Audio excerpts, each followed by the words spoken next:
अब जानते हैं हमारे लिब्रा ascendants वालों के बारे में। लिब्रा वालों का क्या रहने वाला है जून का महीना एक ओवरऑल लुक के लिए। देखिए, आपके लिए थोड़ी-सी यहाँ पे मैं प्रिकॉशन बोलूँगी। यहाँ पे ऐसा मुझे दिख रहा है कि चीज़ें जैसी आपने एक्सपेक्ट की हैं, वैसी नहीं है। There is something hidden in everything अभी। मतलब ये महीना ना थोड़ी-सी इल्यूजन्स देगा, थोड़े-से आपको ऐसी चीज़ें दिखाएगा कि वॉव है, बट होगी नहीं, तो वहाँ पे आपको सतर्क रहने की ज़रूरत है। तो ये चीज़ें आपके साथ हो सकती हैं, चाहे वो किसी बिज़नेस से रिलेटेड हो, रिलेशनशिप से रिलेटेड हो, तो ओवरऑल मुझे धोखा लगने के चांसेस लग रहे हैं, तो आपको थोड़ा केयरफुल रहना चाहिए।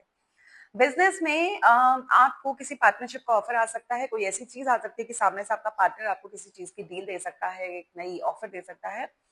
सोच समझ के करना है, क्योंकि धोखे का कार्ड हमारा ओवरऑल लुक में आया है, ओवरऑल एक सिनेरियो मंथ का जो निकला है उसमें आया है।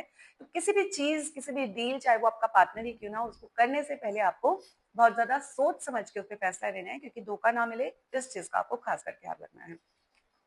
अगर हम मैरिज और रिलेशनशिप्स की बात करते हैं, तो responsibilities I have to take care of my financial and emotional needs.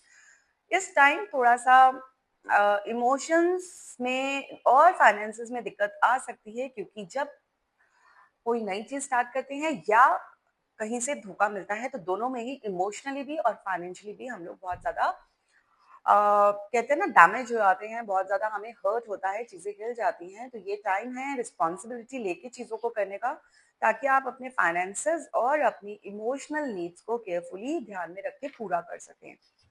बात करते हैं हेल्थ की, तो प्रॉब्लम मुझे दिख रही है आपकी, मैं कहूँगी स्टमक से रिलेटेड मुझे ज़्यादा दिख रहा है, या हार्ट से रिलेटेड दिख रहा है। तो थोड़ा-सा आपको वहाँ ध्यान रखने की ज़रूरत है। केतु का कार्ड पहले ही आ चुका है और अब हार्ट का कार्ड आया है, तो जब हार्ट ब्लॉकेजेस, बीपी इश्यूज और बॉडी में हीट की टेंडेंसी इस टाइम बढ़ सकती है, तो तीनों पे ध्यान रखना है। तीनों का ही आपको बहुत ज्यादा केयरफुली चीजों को मैनेज करना है। ये महीना थोड़ा सा आपकी हेल्थ को लेके भी गड़बड़ आया है। बात करते हैं रेमेडियल पार्ट के लिए, तो what do you need to release, मतलब आपको क्या रिलीज करना चाहिए अपनी लाइफ में से, अपनी चीजों में से, सो दैट कि आपको बहुत अच्छे रिजल्ट्स मिल सके। तो इसी पे फोकस कीजिए कि क्या आपको छोड़ना है और क्या आपको अपने पास रखना है, ताकि